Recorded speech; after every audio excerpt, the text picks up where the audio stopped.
Maharashtra medical and educational charitable trust project life द्वारा आयोजित Facebook live कार्यक्रम में आप सभी का हार्दिक स्वागत है। आज का विषय दैनिक जीवन में योग, जिस पर अपने विचार रखने के लिए मैं राजीव मिश्रा और हमारे सहयोगी श्री जस्मिन पंचासा जी आपके समक्ष उपस्थित हैं। आशा रखता हूं कि आज का ये टॉक आपको पसंद आएगा। मित्रों, आज पूरा विश्व एक भयानक महामारी से जूझ रहा है। इसके निराकरण के लिए सतत प्रयास किए जा रहे हैं और संभव है बहुत ही निकट भविष्य में इसके निराकरण हेतु सारे मार्ग प्रशस्त हो जाएं। लेकिन इस समय दरमियान अपने आप को स्वस्थ बनाए रखना अपने आप में एक बहुत बड़ी चुनौती है। हर व्यक्ति स्वस्थ रहना चाहता है, बीमार कोई रहना नहीं चाहता, लेकिन स्वास्थ्य के लिए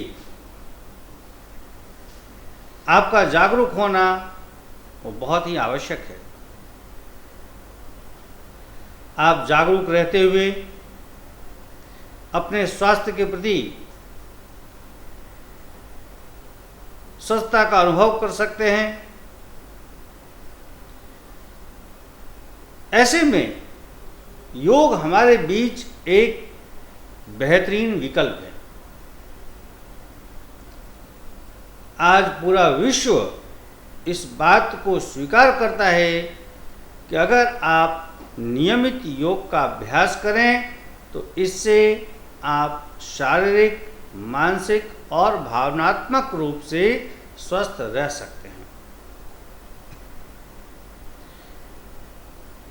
स्वस्थता चाहे शारीरिक हो, चाहे मानसिक हो अथवा भावनात्मक हो, हर तरह से बहुत जरूरी है। योग आपको संपूर्ण रूप से स्वस्थ बनाए रखने में सहायक हो सकता है। मित्रों, अगर आप नियमित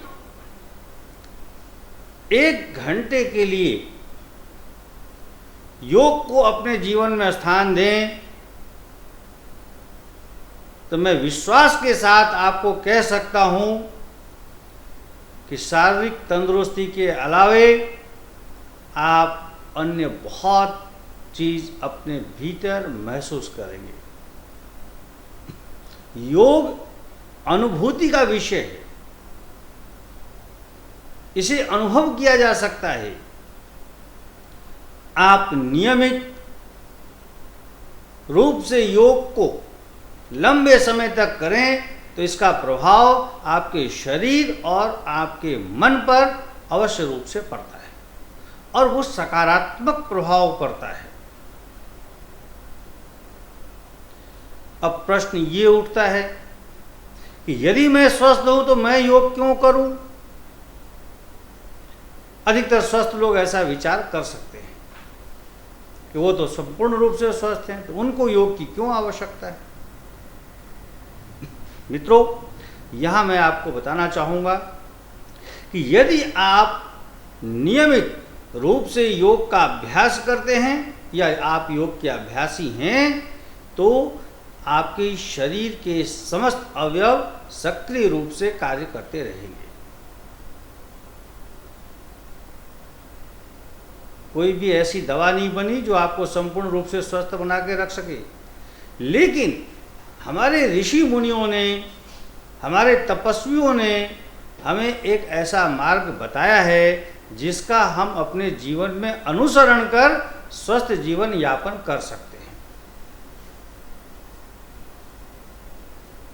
इसमें आपको केवल 1 घंटे का नियमित निवेश करना है। और जब आप लंबे समय तक आप ये अभ्यास करेंगे तो आप अनेकानेक बीमारियों से अपने आप को मुक्त अनुभव करेंगे। 2 अवस्थाएं हैं, एक यदि शरीर में कोई रोग है उसके पश्चात योग किया जाए, और दूसरी अवस्था है आप स्वस्थ हैं तब से योग किया जाए। यदि शरीर में कोई व्याधि है तो योग से उसका समाधान हो सकता है, लेकिन इसके साथ ही मैं आपको कहना चाहूंगा, यदि आप स्वस्थ हैं और आपने स्वस्थता के समय से ही योग को अपने जीवन में स्थान दिया हुआ है तो ताउम्र आप स्वस्थ बने रहेंगे। आपका स्वास्थ्य आपके हाथ में है। ये निर्धारित आपको करना है कि आपको स्वस्थ रहना है या रोग से ग्रसित बने रहना है। स्वस्थ जीवन के लिए योग की भूमिका को हम नकार नहीं सकते। आप इसे अनुभव कर सकते हैं, लेकिन ये अनुभव कब किया जा सकता है? जब आप इसका नियमित अपने जीवन में अनुसरण करेंगे। इसके साथ ही योग से अन्य कई लाभ हैं। शारीरिक लाभ के साथ ही साथ मानसिक स्वास्थ्य, मानसिक लाभ भी होते हैं। आज आपको जानकर हैरानी होगी कि डिप्रेशन के रोगी, डिप्रेशन के शिकार अनेकानेक लोग बढ़ते जा रहे हैं। दिन प्रतिदिन इसकी संख्या बढ़ती जा रही है। मानसिक समस्याओं से ग्रसित लोगों की समस्याएं दिन प्रतिदिन बढ़ती जा रही है। ऐसे में योग उन्हें मानसिक शांति की अनुभूति कराता है। यदि आप मानसिक शांति को अनुभव करना चाहते हैं तो अपने जीवन में योग को स्थान दें। आप थोड़ी देर के लिए योग में वर्णित ध्यान के अलग अलग तरीकों में से किसी एक तरीके को अपने समय काल में से थोड़ा 5 मिनट 10 मिनट वक्त निकालकर ध्यान के लिए बैठें। असीम शांति का आपको अनुभव होगा। हर व्यक्ति विचारों से ग्रसित है, विचारों से परेशान है, विचार मुक्त होने की कला ढूंढ रहा है, लेकिन वो इन चीज़ों से मुक्त नहीं हो सकता। ध्यान आपको मानसिक रूप से शांति प्रदान करता है। इसके साथ ही शारीरिक और मानसिक स्वास्थ्य के साथ भावनात्मक रूप से भी इसके कई फायदे हैं। यदि आप योग को अपनाते हैं तो भावनात्मक रूप से आप एकदम स्वस्थ रहेंगे। दिन प्रतिदिन लोगों की भावनात्मक समस्याएं बढ़ रही है। पहले आपने देखा होगा कि लोगों को शारीरिक व्याधि ज़्यादा थी, बाद में मानसिक व्याधि ज़्यादा होने लगी। अब जो है लोगों को भावनात्मक, जिसको हम इमोशनल प्रॉब्लम्स कह सकते हैं, ज़्यादा है। तो योग आपको भावनात्मक रूप से सशक्त बनाता है। अब इसके साथ ही अगर हम केवल स्वास्थ्य की बात करें तो मुझे लगता है कि ये एकांकी बात होगी। योग का मुख्य उद्देश्य हमारे भीतर समत्व भाव का निर्माण करना है, समता भाव। परिस्थितियां चाहे कैसी भी हो, चाहे वो अनुकूल हो चाहे प्रतिकूल हो, हर एक परिस्थितियों में समभाव। इसको हम ऐसे समझें कि किसी भी परिस्थितियों में हम प्रतिक्रिया नहीं करें। अगर आप योग के सच्चे अभ्यासी हैं तो परिस्थितियां आपको विचलित नहीं कर सकती। और अगर आप परिस्थितियों से विचलित नहीं होते तो मानसिक रूप से परम शांति और आनंद का आप अनुभव कर सकते हैं। तो योग का जो सबसे बड़ा मुख्य लाभ है वो है अपने भीतर समता भाव का जागरण। इसके साथ ही जिस आनंद, प्रसन्नता और खुशी को हम बाहर की तरफ ढूंढते हैं वो हमारे भीतर है। इसे हम योग से ही अनुभव कर सकते हैं। कई लोग मानसिक शांति के लिए बहुत सारे यत्न करते हैं, बहुत सारे प्रयत्न करते हैं, फिर भी मानसिक शांति नहीं मिलती। लेकिन योग के अभ्यास के द्वारा आप मानसिक शांति, अपने भीतर की प्रसन्नता और आनंद को अनुभव कर सकते हैं।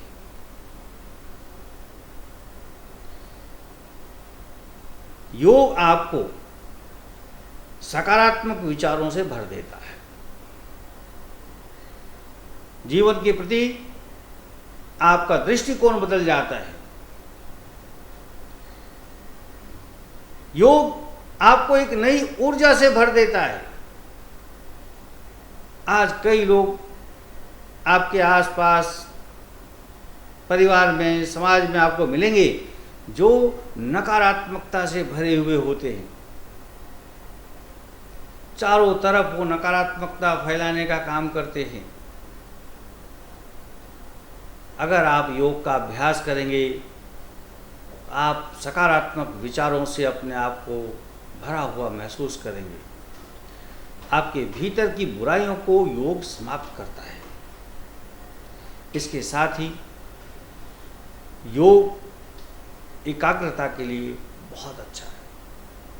खास करके मैं विद्यार्थियों से कहना चाहूँगा, आजकल कई पेरेंट्स, कई माता पिता हमारे पास आते हैं, कहते हैं कि हमारे विद्यार्थी, हमारे बच्चे को पढ़ने में मन नहीं लगता, कंसंट्रेट नहीं कर सकता। ऐसे बच्चों को, ऐसे विद्यार्थियों को अनिवार्य रूप से योग का अभ्यास करना चाहिए। योग आपके कंसंट्रेशन लेवल को, आपकी एकाग्रता को खूब बढ़ाता है। इसके साथ ही मैं कहना चाहूँगा कि योग आपके संपूर्ण व्यक्तित्व को बदल सकता है। योग से व्यक्तित्व का निर्माण हो सकता है, सद्गुणों का विकास हो सकता है और हमारे भीतर नैतिक मूल्यों का विकास हो सकता है। मित्रों, योग को जीवन में अपनाएं, स्वस्थ रहें, सुखी रहें, आनंद में रहें। इसी के साथ मैं अंत में आपको इतना ही कहना चाहूँगा कि आप 1 घंटे के अभ्यास में कुछ देर यौगिक क्रियाओं को स्थान दें। थोड़ी देर आप प्राणायाम का अभ्यास करें और मन की शांति के लिए ध्यान का अभ्यास अवश्य करें। मुझे यकीन है कि आप अपने दैनिक जीवन में योग को संपूर्ण रूप से महत्व देते हुए इस विद्या का अनुभव करेंगे।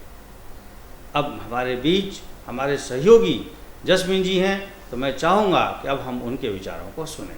जस्मीन पंचाल सर, नमस्कार। આજે આપણે જે 21મી સદીમાં યોગ જોઈએ છે, એ યોગમાં ખાલી આસનનો ભાગ જ વધારે મહત્વ દેવામાં આવે છે। જે યોગ આપણે જોઈએ છીએ, પ્રેક્ટિસ કરીએ છીએ, એ ખાલી આસન જ છે, ખાલી પ્રાણાયામ છે, પણ એ પૂરેપૂરું યોગ નથી। જે આપણે ઇન્ડિયન સિવિલાઇઝેશન છે, ભારતીય દર્શન, એમાં યોગને બહુ મોટો ભાગ છે। ભગવાન શ્રી કૃષ્ણએ ગીતામાં યોગના આપણે કેટલા બધા તે વ્યવહાર દેખાડેલ છે। ભક્તિ યોગ, જ્ઞાન યોગ, આ બધી વસ્તુ છે, આ બધા યોગના પ્રકાર છે।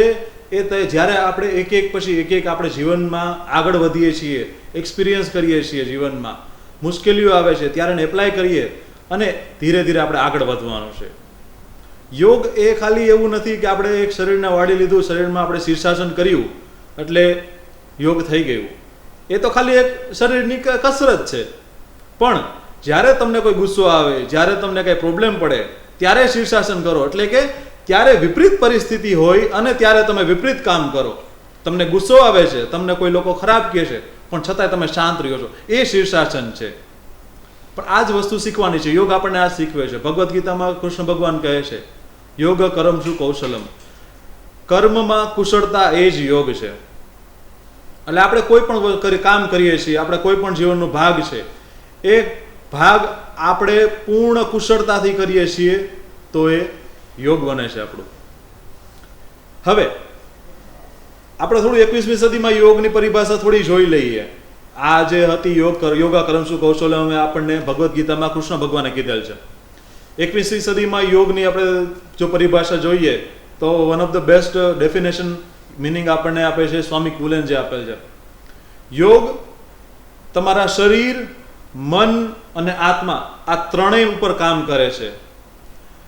તમે શરીર ઉપર જો ઈચ્છો તો તમે ખાલી શરીરને પણ વાળી શકો, એટલે શરીર ઉપર કામ કરી શકો, શરીરની ફ્લેક્સિબિલિટી વાળી શકો, શરીરને વધારે તમે સમૃદ્ધ કરી શકો, સારું કરી શકો. જો તમે ઈચ્છો તો તમારા મન પર તમે વાળી શકો, મન ઉપર પણ કામ કરી શકો. મનની જડતા છે, જે મન જે આપણે બહુ જડ થઈ ગયું છે, એને પણ વાળી શકાય, એને પણ ઢીલું કરી શકાય, એના પર પણ કામ કરી શકાય. એની જ રીતે આત્મા ઉપર, જે આત્માને ઉપર આપણે જે અત્યારે અહંકાર છે, આપણા દ્વેષ છે, રાગ છે, એ બધાના જે સ્તર ચોટેલ છે એને આપણે ભૂસી શકીએ એ યોગ દ્વારા. શરીર, મન અને આત્મા ત્રણેય ઉપર એક એક લેવલ ઉપર યોગ કામ કરે છે. પણ એ આપણા ઉપર છે કે આપણે કયા સ્તર ઉપર કામ કરવા માંગીએ છીએ. જો જીવનમાં તમારે અંદર, એટલે કે તમે તૈયાર હશો, તમારી તત્પરતા હશે કે મારે જીવનની જે મુશ્કેલીઓ આવે છે એ મુશ્કેલીઓમાંથી આગળ નીકળવું છે, એ મુશ્કેલીઓને પાર કરવી છે, તો એને ઓટોમેટિક તમે યોગ દ્વારા એને પાર કરી શકો છો. એ કોઈ પણ મુશ્કેલી હોય એ બધા માટે યોગમાં રસ્તા છે. હવે આપણે થોડું વધારે જોઈ લઈએ. શરીર અને યોગ એ બંનેનું સમન્વય આપણે જોઈએ છીએ આજકાલ. પણ શરીર અને મનની સાથે જ્યારે આપણે કામ કરીએ છીએ ત્યારે એ બંનેનું સમન્વય બને છે. એ શરીરને પણ મજબૂત કરે છે. શું કામ એને? જ્યારે આપણે ખાલી એક્ઝામ્પલ લઈએ કે જ્યારે આપણે ગુસ્સામાં હોય છે તો ત્યારે આપણું શરીર પણ જડ બની જાય છે, ત્યારે આપણું શરીર પણ બહુ તીક્ષ્ણ બની જાય છે. શું કામ એને? કારણ કે આપણું મન છે એ શરીર સાથે જોડાયેલ છે. એટલે જો તમે મન પર કામ કરશો, એટલે કે મનના જે પ્રોબ્લેમ છે, મનની જે સિચ્યુએશન છે એના પર કામ કરશો તો ઓટોમેટિક તમે શરીર ઉપર કામ કરી શકો છો. એટલે બંને ઉપર સાથે કામ કરવાનું છે આપણે. આજે અત્યારે આપણે COVID-19ની સિચ્યુએશન છે, કોરોનાની, તો કોરોનાની સિચ્યુએશનમાં આપણને શરીર ઉપર તો પ્રોબ્લેમ પડે જ છે. આપણું શરીર તો નબળું બને છે, પણ સાથે મન પણ નબળું બને છે. કારણ કે ઘરની બહાર નથી નીકળી શકતા, આપણે આપણા રોજિંદા કામ નથી કરી શકતા જેવી રીતે આપણે આટલા વર્ષોથી ટેવાયેલા છીએ. એ જ શીખવાનું છે, એ જ યોગ કરવાનો છે. આટલા વર્ષોથી આપણા ઋષિ મુનિઓ છે, યોગીઓ છે, એ બધા કરતા રહ્યા છે. તો હવે આપણો સમય છે, આપણે શીખવાનું છે. ઓમ જોવા જઈએ તો સ્વામી કુવલયાનંદજી, તમને બુક દેખાતી હશે, આસના, આ બુક છે સ્વામી કુવલયાનંદજીએ 1933માં લખેલ છે. એટલે ઓલમોસ્ટ 100 વર્ષ થઈ ગયા વાતને, હવે થોડા ઝાઝા વર્ષ નથી કંઈ. 100 વર્ષ પહેલા સ્વામી કુવલયાનંદજીએ યોગમાં બુક લખેલ છે. એક એક આસન પર રિસર્ચ કરી અને ડિટેલમાં લખેલ છે કે કોઈ આસન છે તો એની તમારા શરીર પર શું ઇફેક્ટ આવે છે, શુદ્ધિ ક્રિયા છે તો એની ઇફેક્ટ શું આવે છે, પ્રાણાયામ છે તો એની ઇફેક્ટ શું આવે છે, બધા જ પર રિસર્ચ થયેલું છે. હવે આ બધું રિસર્ચ થયેલું પડ્યું છે, પણ આપણે ઉપયોગ નથી કરતા. ફોરેનર્સ આવે છે, યોગનો ઉપયોગ કરે છે અને એનું પોતાનું નામ કરી જાય છે. પણ આપણે અત્યારે COVID-19ની સિચ્યુએશન છે, છતાં હજી આપણે એ વસ્તુથી આપણે અવેર નથી ને આપણે એ વસ્તુનો ઉપયોગ નથી કરતા. બધાનું પ્રૂવન થયેલું છે કે આટલા આસન કરો, આટલા પ્રાણાયામ કરો તો તમે સ્વસ્થ જીવી શકો છો. આ જ બુકમાં સ્વામી કુવલયાનંદજી એ ઇન્ટરમીડિયેટ, બિગનર્સ અને એડવાન્સ 3 યોગના એક મોડ્યુલ બનાવીને આપેલ છે કે આટલા 10 આસન ફિક્સ છે, આટલા આસન તમે કરશો તો તમે ડેઈલી જીવનમાં સ્વસ્થ રહી શકશો. તમે જો શીખો છો યોગ તો આટલા શરૂઆતમાં થોડા આસન કરો, એ ધીરે ધીરે પ્રેક્ટિસ કરશો, તમે એનું ડેઈલી પ્રેક્ટિસ કરશો તો આગળ વધી શકશો. જો તમે ઓલરેડી ઘણા વર્ષોથી પ્રેક્ટિસ કરો છો તો આટલા એડવાન્સ આસના કરો. આ આસનાની સિક્વન્સ સ્વામી કુવલયાનંદજી 1933માં આપેલ છે, ઓલમોસ્ટ 100 વર્ષ પહેલા. જો ત્યારે આટલું યોગનો પ્રચાર હતો, આટલી યોગની અવેરનેસ હતી, અને હજી પણ આપણે અત્યારે યોગની અવેરનેસ લઈ આવી કરીએ છીએ, એના માટે કામ કરવું પડે છે, તો આ આપણી એક નબળાઈ કહેવાય ભારતીયોની. કે આપણે આ વસ્તુને આપણા અંદર છે, આપણા શરીરમાં, આપણા મનમાં, આપણા જીન્સમાં છે, પણ છતાંય આપણે એને બહાર નથી લઈ આવી શકતા અને આપણે કરતા નથી એના ઉપર કામ. હવે યોગ એ ખાલી સ્વસ્થ રહેવાનો ઉપાય નથી, પણ સ્વસ્થ રહેવાનો રસ્તો છે. આપણે કોઈ જગ્યાએ જવું છે, અહીંથી રાજકોટથી અમદાવાદ જવું હોય તો તમારે તમે સ્કૂટર કાઢો, બાઇક કાઢો, કાર લ્યો, ટ્રેનમાં બેસો, બસમાં બેસો, તમે નીકળશો તો પહોંચશો. એટલે યોગ પહોંચવાનો રસ્તો પણ છે અને ત્યાં પહોંચશો એ પણ યોગ છે. એ બંને જ વસ્તુ યોગ બને છે. આસન જે તમને પહોંચવાનો રસ્તો છે એ ખાલી તમારે એવું નથી કે ભાઈ એટલે થઈ ગયું એટલે યોગ થઈ ગયું. એ તમારે પહોંચવાનો રસ્તો છે. પ્રાણાયામ છે પહોંચવાનો રસ્તો છે, ધ્યાન છે પહોંચવાનો રસ્તો છે. પણ જ્યારે તમે પહોંચો છો સમાધિ અને જે મેળવો છો એ પણ યોગ છે. એટલે અમદાવાદ જાઓ છો એ રસ્તો અમદાવાદનો છે અને પહોંચો છો એ પણ અમદાવાદ છે. એવી વાત છે. એટલે ખાલી યોગ એ સ્વસ્થ રહેવાનો ઉપાય નથી. યોગ છે એ પણ સ્વસ્થ છે. એટલે જો તમે યોગ કરો છો તો તમે સ્વસ્થ છો, એ પાકી વાત છે. પણ હવે કેટલી અંશે પ્રેક્ટિસ કરો છો એના ઉપર છે. ખાલી આસન કરો છો તો એટલા અંશે તમે સ્વસ્થ છો. જો આસન, પ્રાણાયામ, પ્રત્યાહાર, ધારણા, ધ્યાન, સમાધિ કરો છો તો એટલા અંશે તમે સ્વસ્થ છો. તમારી સ્વસ્થતા છે એ તમારા હાથમાં છે કે તમે કેટલા અંશે તમે સ્વસ્થ થવા માંગો છો. એના માટે તમારા તરફથી, તમારા મન અને તમારા શરીર તરફથી પૂર્ણ એકાગ્રતા હોવી જોઈએ કે ના, મારે સ્વસ્થ થવું છે. એ બંનેનું સમન્વય હશે એ પણ યોગ છે. એ બંનેનું સમન્વય હશે તો તમે ઓટોમેટિક આગળ જઈ શકશો. હવે આપણે આગળ જોઈએ કે યોગ પ્રેક્ટિસીસ આપણે જે આજકાલ શીખીએ છીએ, જોઈએ છીએ, એમાં ખાલી આસન કરાવવામાં આવે છે કે કોઈ યોગા ઇન્સ્ટ્રક્ટર હોય, કોઈ યોગા ટીચર હોય, ત્યાં જાઓ છો, ત્યાં તમે યોગ કરો છો અને ઘરે આવીને પછી તમારું દૈનિક જીવન ચાલુ કરી દો છો. પણ એ પૂરતું નથી. તમારે એક વ્યક્તિને જ્યારે યોગ કરીએ છીએ તો આપણે યોગને અસર આપણા શરીર પર થાય છે, આપણા મન પર થાય છે, એ પણ જાણવું જોઈએ. તમે કોઈ આજે 10 આસન કર્યા છે તો તમને ખબર પડવી જોઈએ, તમને ફીલ થવું જોઈએ કે આ 10 આસન કર્યા તો તમારા શરીરમાં શું બદલાવ આવ્યા છે. તો તમે યોગની વધારે નજીક પહોંચી શકશો, આસનની વધારે નજીક પહોંચી શકશો, એને ડીપમાં એટલે કે એના મૂળમાં જઈ શકશો. જો મૂળમાં પહોંચશો તો તમને આઈડિયા આવશે. ઉપર છલ્લું ખાલી કામ કરવાથી ફાયદો નહીં થાય. કેરી હોય તો કેરી ખાવી હોય તો ઉપરથી છાલ કાઢવી પડે, અંદરથી એનો જે તમે રસ છે એ ચાખવો હોય તો થોડી મહેનત કરવી પડે. એટલે જો તમે યોગને અનુભવ કરવા માંગતા હોય, એનો જે હેલ્ધી પાર્ટ છે તમે જો અનુભવ કરવા માંગતા હોય તો થોડીક મહેનત કરવી પડશે. તમે એક આસન છે, એક પ્રાણાયામ છે, એક શુદ્ધિ ક્રિયા છે, એના વિશે વાંચો, એના વિશે જાણો. તમારા યોગા ઇન્સ્ટ્રક્ટર છે, ટીચર છે, એને પ્રશ્ન પૂછો, એને વધારે ડીપમાં જાઓ કે સર્વાંગાસન છે તો સર્વાંગાસનથી તમને શું અસર થાય છે. તમે આસન કર્યા પછી તમને શું અસર થઈ? યોગા ટીચરે કીધું કે ભાઈ સર્વાંગાસન કરવાથી બહુ સારું, તમારા મગજમાં લોહી પહોંચે. પણ શું તમને લોહી પહોંચ્યું? તમને ફીલ થયું કે ના તમારા મગજમાં લોહી આવે છે? તમને અનુભવ થયો? તમને તાજગી આવી? એ તમે અનુભવ કરવું પડશે. તો અનુભવ કરશો તો તમે વધારે નજીક પહોંચશો. આ જે અનુભવ છે એ જ યોગ છે. રસ્તો પહોંચવાનો છે એ જ યોગ છે. એટલે અનુભવ છે એ જ યોગ છે. હવે યોગની થિયરીઓ છે, યોગના સિદ્ધાંત છે, આ બધું તમે વાંચશો, એનું વિજ્ઞાન છે એ તમે વાંચશો તો તમને વધારે ખબર પડશે. તમે જાણશો તો તમે વધારે નજદીક એની પહોંચી શકશો. તમને વધુ એનું ક્લિયર થશે માઇન્ડ. હવે આની સાથે બીજી વસ્તુ આપણે જોઈ લઈએ. ઘણા લોકો આજકાલ COVID-19 સિચ્યુએશન છે એટલે આપણે ઘરમાં રહીએ છીએ. ઘણા લોકો ટીવીમાં, ફોનમાં જોઈને કે ભાઈ ઓનલાઈન યોગ ચાલુ કર્યા છે. બહુ સારી વાત છે. આપણે બહુ સારું કહેવાય કે ભાઈ તમે યોગ માટે આટલા તત્પર છો, તમે તમારી જાત માટે તૈયાર છો કે ના મારે મારી જાતની સ્વસ્થ રાખવી છે. પણ એની સાથે ધ્યાન રાખવું, કોઈ પણ જ્યારે આસના પ્રાણાયામમાં કરો છો તો તમારે યોગ ઇન્સ્ટ્રક્ટર નથી બનવાનું, યા તો યોગ થેરાપિસ્ટ નથી બનવાનું, તમારે યોગ પ્રશિક્ષક નથી બનવાનું, તમારે યોગના સાધક બનવાનું છે. શું કામ? એને જ્યારે તમે કોઈ પણ આસન કરો છો તો તમને એ આસનની ડિટેલ ખબર નથી હોતી. તમે ખાલી જોઈ લીધું કે આસન આવી રીતે થાય છે એટલે આસન કરી નાખ્યું. પણ એ આસન પૂરતું નથી. એ ખાલી આસન માટેનું ખાલી એક બેઝિક ખાલી એક શું શરીરને વાળી નાખ્યું. આસન શું છે એ ના સમજ્યા. એટલે આસન પૂર્ણતા સમજવું, એની પૂર્ણતા તમને મેળવવી અને તમારા શરીરમાં, તમારા મનમાં એ આસનની શું ઇફેક્ટ આવે છે એ સમજવી. આ જ્યારે ત્રણ વસ્તુ થશે એ ત્રણેયનો યોગ છે એ યોગ બને છે. એટલે ખાલી શરીર વાળવાથી કે કરવાથી આસન થઈ નથી જતા. એનાથી યોગ નથી થઈ જતું. એ ખાલી શરીરની કસરત છે.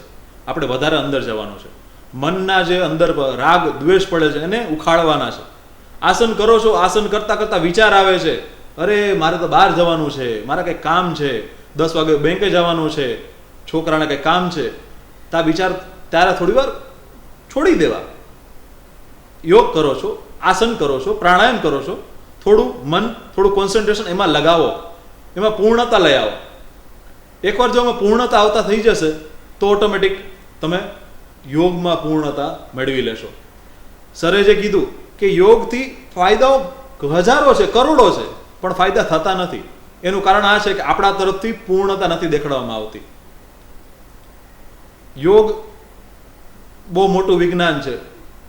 હજારો કરોડો બુક્સ લખેલ છે, કેટલી બધી મેન્યુસ્ક્રિપ્ટ આપણી પાસે પડી છે, પણ આપણે હજી ખાલી એ બસ થોડાક 15, 20, 50, 100 આસન છે, એ આસનના શરીર વાળવાની જ પ્રવૃત્તિમાં જે આપણે પડ્યા છીએ, એ પ્રવૃત્તિમાંથી ઉપર જ નથી આવતા.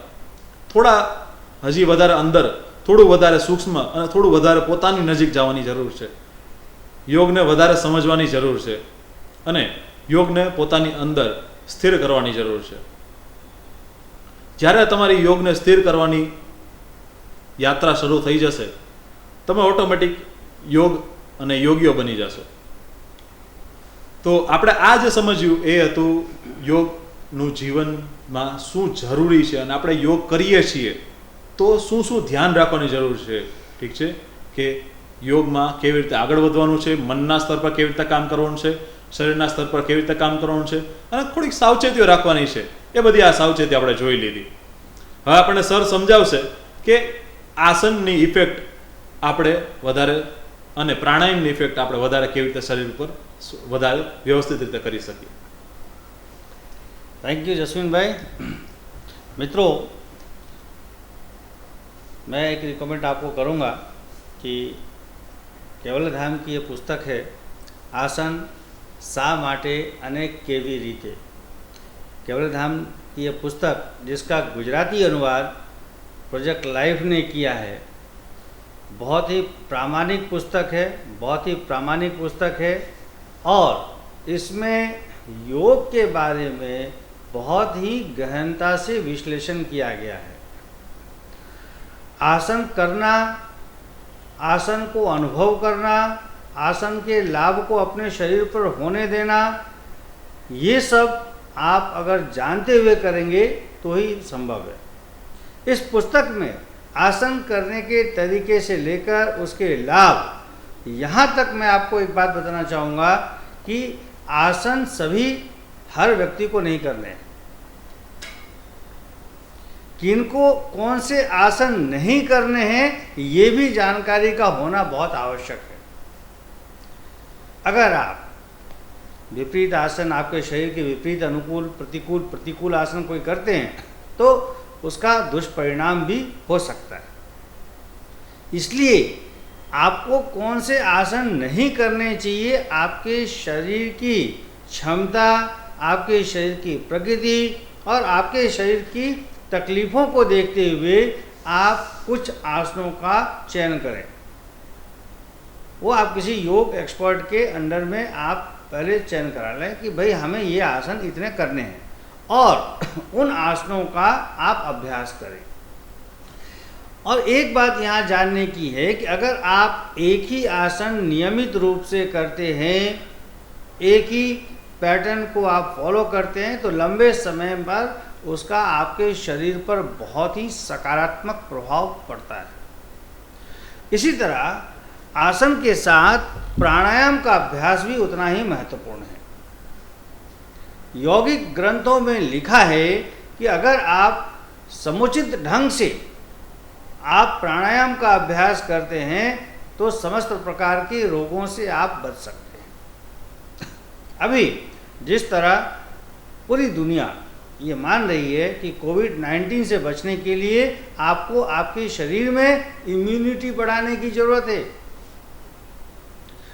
तो मैं आपको यहाँ पर कहना चाहूँगा कि यदि आप व्यवस्थित और सही ढंग से प्राणायाम का अभ्यास करें तो इससे आपकी इम्यूनिटी, रोग प्रतिरोधात्मक शक्ति या क्षमता अवश्य बढ़ेगी.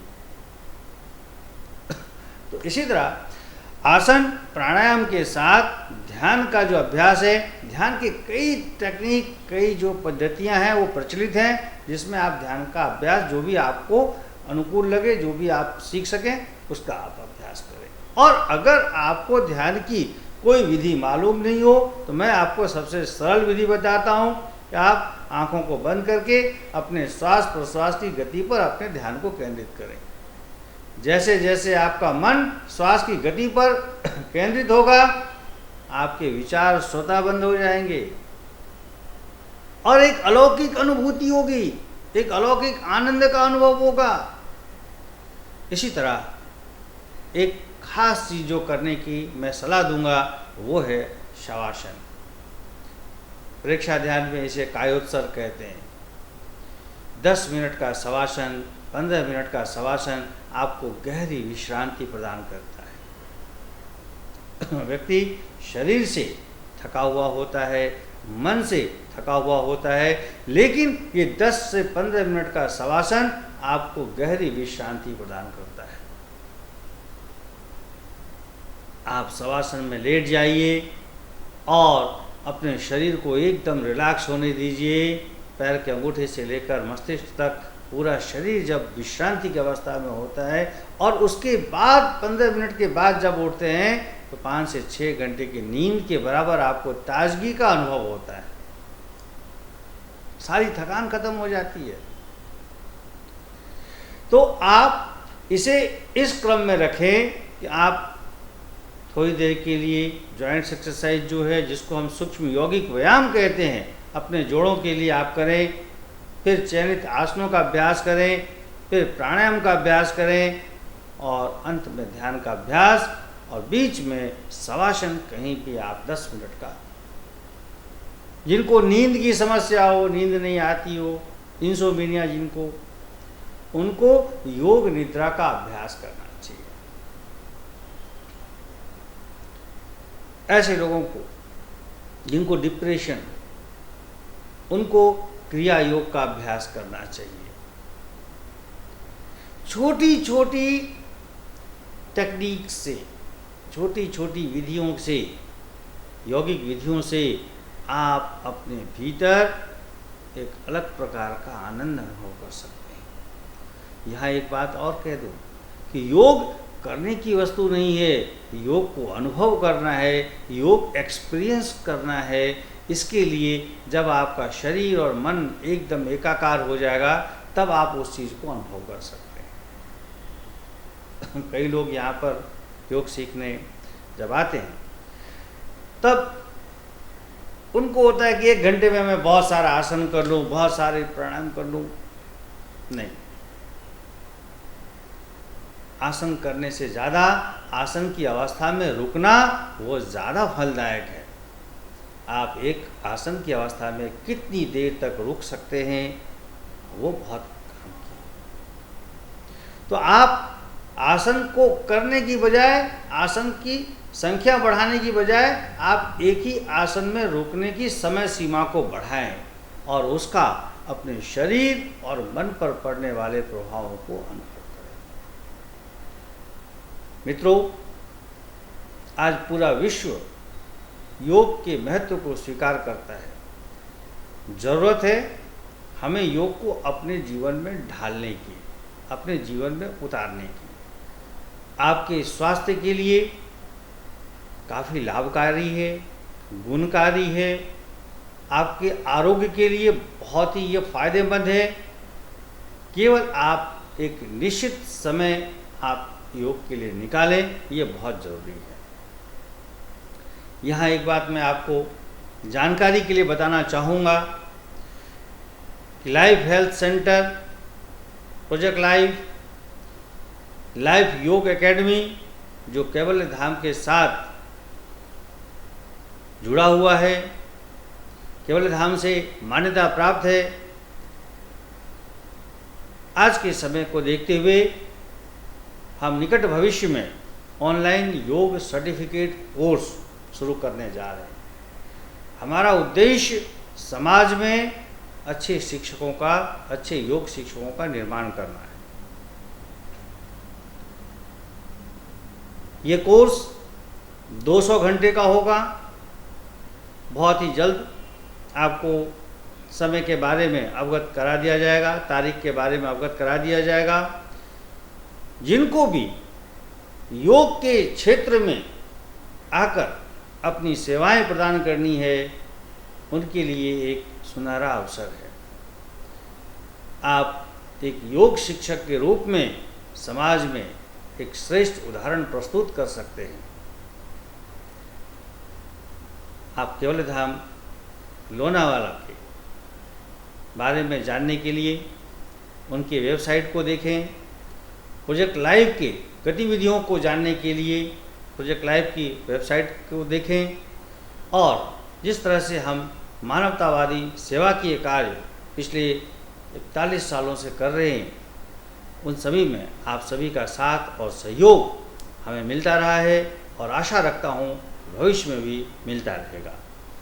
अब जस्मीन जी, अब आज की बात को ये अंत जो है मूर्त रूप देंगे।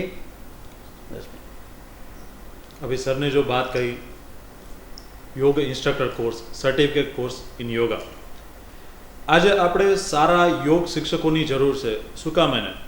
આપણે જાણીએ છીએ કે ભાઈ લોકો એવા ઘણા છે કે ભાઈ સોસાયટીમાં છે ને નીચે ચાલુ કરી દીધા પાર્કિંગમાં યોગ, પણ એને ખબર નથી કે એ યોગને કેટલા જોવે છે, કેટલા અંદરથી, કેટલા ડીપલી, કેટલા રૂટથી જોવે છે। શું કામ એને? કારણ કે જ્યારે હું યોગ કરાવું છું, યા તો મિશ્રા સર યોગ કરાવે છે, તો એમને ખબર છે કે ભાઈ 5 લોકો છે તો 5 લોકોને શું પ્રોબ્લેમ છે, એમની ફ્લેક્સિબિલિટી કેટલી છે, એમની લિમિટેશન શું છે, એમને ભૂતકાળમાં કયા કયા રોગો થયા હતા અને કયા આસનની લિમિટ કેટલી છે। પતંજલિ યોગ સૂત્રમાં આપણને કહેલું છે કે સ્થિરમ સુખમ આસનમ, જે સ્થિર છે, જે સુખમાં છે એ આસન છે। આજકાલ લોકો એમના આસન ઠોકી બેસાડે છે। ટીવીમાં જોયા બાબા રામદેવ કરે છે, બાબા રામદેવ તો ભાઈ યોગી છે, એ તો કરી શકે બધા આસન, પણ તમે તમારું જીવન તો જોવો, તમે તમારું શરીર તો જોવો। એટલે શરીરને સમજી, તમારી શરીરની કેપેસિટી સમજી અને યોગ કરવાના છે, આસન કરવાના છે। એના માટે જો કોઈ યોગ ઇન્સ્ટ્રક્ટર હોય, યોગા ટીચર હોય, તો એ બહુ સરળ થઈ જાય, જીવન શીખવું બહુ સરળ થઈ જાય। આપણા જીવનમાં આપ બધાને ખબર છે ગુરુનો કેટલો મોટો ભાગ છે। आज આપણે જે કાંઈ બધા છીએ એ આપણા કોઈકના કોઈક અંશે કોઈના કોઈ ગુરુ છે, એના લીધે જ છીએ। ટીચર છે જે સ્કૂલમાં આપણને શીખવ્યા, મોટા થયા પછી કોલેજમાં આવ્યા, અધ્યાપકો, મોટા અધ્યાપકોની એક પછી એક આવતા રહ્યા, ચેન્જ થતા રહ્યા, પણ આપણે કંઈક પરિણામ છે એ બધા લોકોને લીધે છીએ। યોગમાં પણ શિક્ષકનો ભાગ બહુ જરૂરી છે શીખવામાં। સ્વામી કુલનજી કહે છે કે योग मानव शरीर, मानव मन, आत्मा माटे छे। अने कहे छे के हूँ तैयार छूं, हूँ जोऊं छूं के आवनारी पेढ़ी योगने केटલું આગળ લઈ જશે। એને 1933 માં કીધેલું હતું, આપણે અત્યારે 2020 માં આવી ગયા છે, 21 માં હમણાં આવી જશું કે જે રીતે અત્યારે પરિસ્થિતિ જાય છે, સમય જાય છે, બહુ ફટાફટ જાય છે, હમણાં 21 આવી જશે, વાર નહીં લાગે। પણ કેટલે આપણે જીવનને આગળ લઈ જવા તૈયાર છીએ એ હવે આપણા ઉપર છે। તો પ્રોજેક્ટ લાઈફ કેવલધામ લોનાવાલા, અમે આશા રાખીએ છીએ કે નવયુવાન લોકો, ખાલી એવું નથી કે યુવાન એટલે 20 વર્ષ હોય એ નવયુવાન છે, તમે મનથી સ્વસ્થ છો 80 વર્ષે તો પણ તમે નવયુવાન છો। આવો યોગ શિક્ષક બનો અને પોતાનું જીવન છે એને પરિવર્તન કરવા માટેની તમે તૈયારી કરો। અને તમે ખાલી તમે તમારું જીવન નહીં બદલો, તમે તમારી આસપાસના 10 લોકોનું જીવન બદલાવશો। એવું કહેવામાં આવે છે કે ખરાબ કેરી હોય એ આખા કેરીના બોક્સને બગાડી નાખે, પણ જો એક સારો વૃક્ષ, સારું એક છોડ હોય તો એ છોડની સુગંધ આજુબાજુ બધે પ્રસરે છે। હવે તમારે નક્કી કરવાનું છે કે તમે છોડ બનવા માંગો છો કે બગડેલી કેરી। તમે તૈયાર થાઓ છો, તમે ઊભા થાશો, મહેનત કરશો તો અમે લોકો તૈયાર છીએ, બીજા લોકો તૈયાર છે યોગ શીખડાવવા માટે। તમે તમારા કોઈ પણ સેન્ટરમાં હો, આજુબાજુ કોઈ પણ જગ્યાએ યોગ શિક્ષક બનવા માટે તમે તૈયાર થાવ। અમે તૈયાર છીએ પીરસવા માટે આપને યોગનું જમવાનું। આપ તૈયાર છો? થોડા દિવસમાં અમે યોગનો કોર્સ લઈ આવી રહ્યા છીએ ઓગસ્ટ મંથમાં કેવલધામ લોનાવાલા થ્રુ, જેમાં કેવલધામ લોનાવાલાના expert teachers Shri OP Tiwariji, Subodh Tiwariji, Bhogal sir, Bodheji ભાલેકર sir, રાજકોટમાંથી અમે લાઈફમાંથી યોગા ટીચર્સ છીએ, બધા સાથે મળી અને યોગનો કોર્સ કરાવવાની છીએ. અમે આશા રાખીએ છીએ કે આપ આ કોર્સમાં જરૂર આવશો, યા તો આપ એવા લોકોને જાણતા હશો જેને યોગની જરૂર છે, યા તો જે યોગ શિક્ષક બનવાની જરૂર છે, એ લોકો જરૂર આમાં જોઈન થશે. આની સાથે જ આપણે જે યોગનું જીવન, દૈનિક જીવનમાં શું મહત્વ છે એ સમજ્યું, અને આ વસ્તુ યોગ કેટલું ડિટેલ છે એ સમજ્યા. हाँ मिश्रा जी ने मार्क फॉरवर्ड कर Mishra ji please and session. मैं तो जैसा कि मैंने यह पुस्तक के बारे में आपको बताया, यह पुस्तक आप हमसे मंगा सकते हैं. तो इसके लिए आप यहाँ का संपर्क नंबर 8511331133 नंबर पर हमें संपर्क कर सकते हैं. 8511331133. Thank you.